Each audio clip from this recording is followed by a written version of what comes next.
राधे राधे।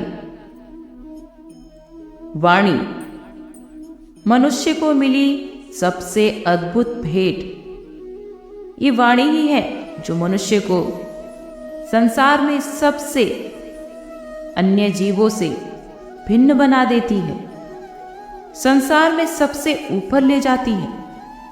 इसी वाणी के कारण हम एक दूसरे से बात कर सकते हैं, संवाद साध सकते हैं। हम अपनी मन की भावनाओं को किसी के सामने व्यक्त कर सकते हैं और कोई और अपने मन की बातों को हमसे बता सकता है।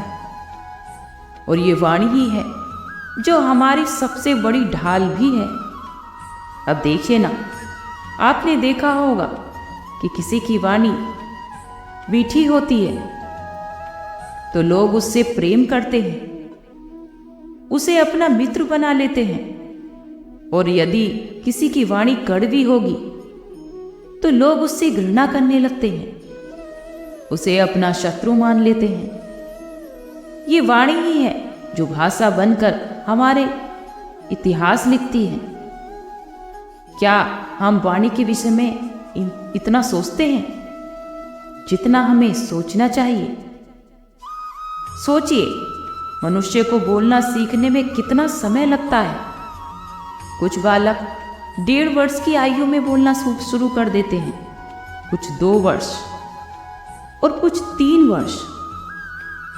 अब मनुष्य 1.5 वर्ष की आयु में बोलना सीख तो जाता है, पर क्या बोलना है ये नहीं सीख पाता और जीवन भर सीख नहीं पाता। इस पर ध्यान केंद्रित कीजिए, सीखने का प्रयास कीजिए कि बोलना क्या है। अपनी वाणी मीठी रखिए। आपने जल को देखा है, गंदे जल को। ये मलिन है, इसमें कुछ गंदगी है, किंतु आप इसे अगर कुछ समय के लिए ऐसे ही छोड़ दोगे तो आप देखोगे कि ये मैल अपने आप इसकी तली में जाकर बैठ जाएगा। और अगर आप इस पात्र को हिलाओगे तो कुछ नहीं होगा। शांत छोड़ दोगे तो ये मैल अपने आप नीचे चला जाएगा। उसी प्रकार जब हम अपने जीवन में किसी समस्या हो, हमारे जीवन में कोई अशांति हो, तो कोई हलचल करने से या फिर संतोष खो देने से हमें उसका हल कभी नहीं मिलता। और अगर शांत रहकर विचार करोगे तो उसका हल अवश्य मिलेगा। याद रखिएगा, धीरज और संतोष से, शांति से विचार करोगे तो फिर चाहे कितनी भी बड़ी समस्या क्यों ना हो, उसका हल आप अवश्य निकाल लोगे। क्योंकि अशांति का सुझाव शांति ही है। समय, कहते हैं समय से पहले कुछ नहीं होता। हर बात का एक समय होता है। समय से पहले ना तो सूर्योदय होता है और ना ही सूर्यास्त होता है। समय से पहले तो न पौधों में फूल खिलते हैं और न फल। किंतु एक बात जरूर सोचिए, यदि वर्षा आने से पहले किसान अपनी जमीन को ना जोते, वो बीज ही ना बोए, तो क्या फसल उगेगी? और यदि योद्धा युद्ध से पूर्व अपने शस्त्रों को ही ना जांचे, तो फिर वो युद्ध कैसे लड़ेगा? इसका अर्थ ये है, समय आपका जब आना है तब आएगा, किंतु तब तक ये महत्वपूर्ण है कि आप खुद को उसके लिए तैयार रखें, क्योंकि ये जरूरी है। ये शब्द बोली में जितना छोटा है, ये आता भी उतने छोटे समय के लिए है और फिर निकल जाता है। और यदि अवसर आपके हाथ आ जाए कि आप उसके लिए तैयार ही ना हो, तो फिर आपको सफलता कैसे मिल सकती है? तो इसीलिए आप अपने सही समय की प्रतीक्षा जरूर कीजिए, उस अवसर की प्रतीक्षा कीजिए, किंतु तब तक निरंतर प्रयास करते रहिए और उन प्रयासों से खुद को सक्षम बनाते रहिए, क्योंकि सफलता आपकी प्रतीक्षा कर रही है। बस आपको उसके लिए तैयार रहना है। ईश्वर ने बेलों को खड़े रहने की शक्ति नहीं दी, बल्कि ईश्वर ने ये शक्ति दी वृक्ष को। इसलिए बेल हमेशा वृक्ष का सहारा लेकर ही खड़ी रहती है, उसी पर फैलती है। बेल ये दो प्रकार की होती हैं। एक तो वो जो वृक्ष पर खिलती हैं, पुष्प उगाती हैं, वो खुद भी सुंदर दिखती हैं और उस वृक्ष को भी सुंदर दिखाती हैं। और दूसरी वो जो वृक्ष को पूरी तरह से सुखा देती है, उसकी प्राण शक्ति को उससे सोख लेती है और अंत में खुद भी मुरझा जाती है। याद रखिए, यदि कोई व्यक्ति सदैव आपके साथ खड़ा रहा, सदैव आपका सहारा बनकर रहा, सदैव ही उसने आपकी सहायता की, और यदि आप उसके साथ छल करेंगे तो आपका पतन निश्चित है। तो ऐसा कभी मत करना। हमेशा ऐसे लोगों को प्रेम देना, सम्मान देना। ये बात बहुत अद्भुत है कि हमें हमेशा हमारे नाम से बुलाया जाता है और हमारे नाम से ही हमारी पहचान है। ये नाम ही होता है जो इतिहास बनाने में हमारी सहायता करता है। एक नाम बनाने के लिए व्यक्ति क्या कुछ नहीं करता।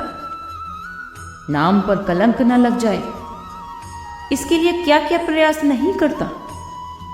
आपने जो कुछ भी पाया, धन, संपत्ति, सुख, ये सब कुछ नाम के सामने छोटा है। वो नाम ही है जो सबसे ऊपर रह जाता है। ये नामकरण संस्कार हमेशा हमारे लिए अत्यंत महत्वपूर्ण होता है।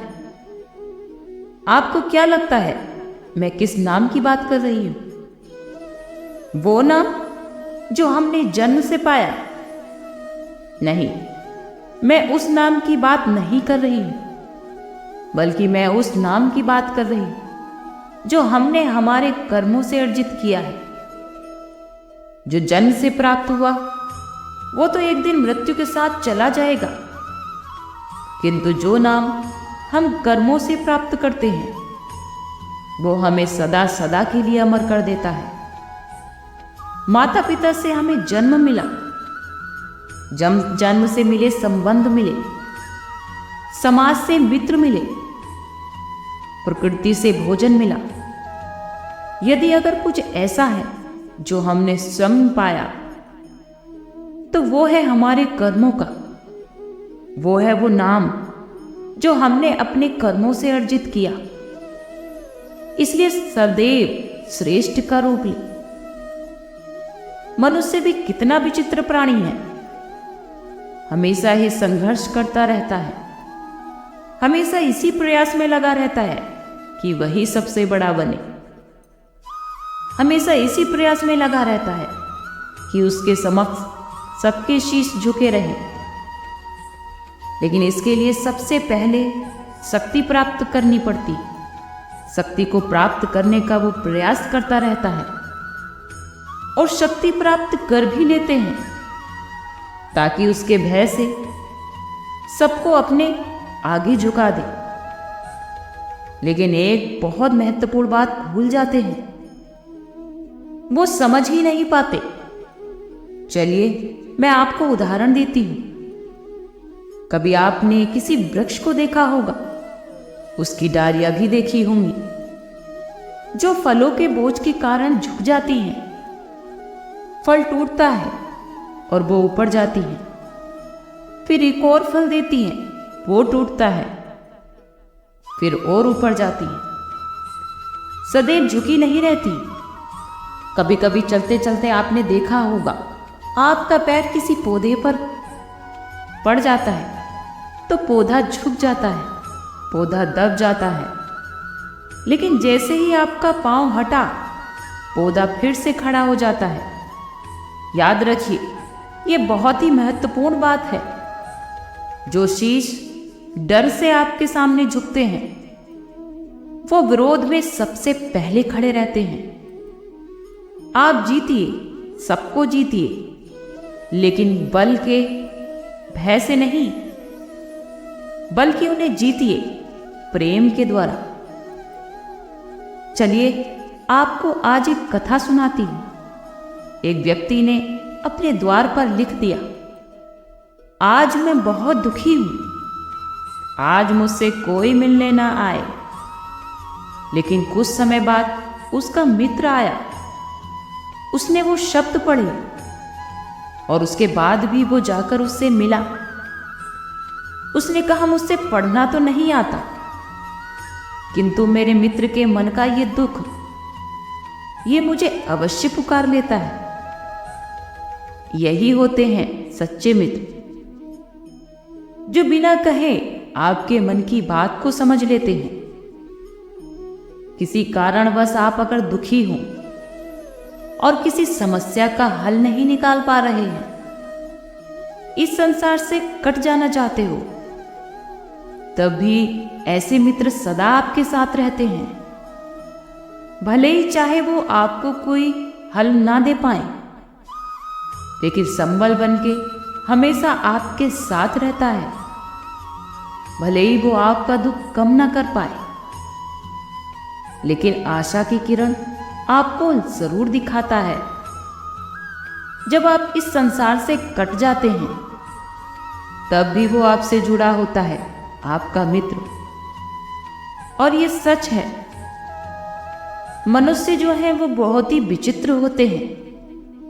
इन्हें किसी भी वस्तु का महत्व केवल 2 बार ही पता होता है, एक मिलने से पहले और दूसरा खोने के बाद। और इसी प्रकार हमारे मित्र भी होते हैं। यदि आपके मित्र आज आपके साथ हैं, तो उनका हमेशा आभार व्यक्त करना, उन्हें हमेशा खुश रखें, उनका महत्व समझें। क्योंकि अगर एक बार आपने इन्हें खो दिया, फिर उसके बाद चाहे आप कितना भी पश्चाताप कर ले, वो आपके पास नहीं लौटेंगे। तो इसीलिए प्रेम कीजिए और अपनी मित्रता को सच्चे दिल से निभाइए। और मेरे साथ आनंद से कहिए, राधे राधे। आज के लिए इतना ही। कल फिर मिलते हैं एक नई वीडियो के साथ। खुश रहिए, स्वस्थ रहिए।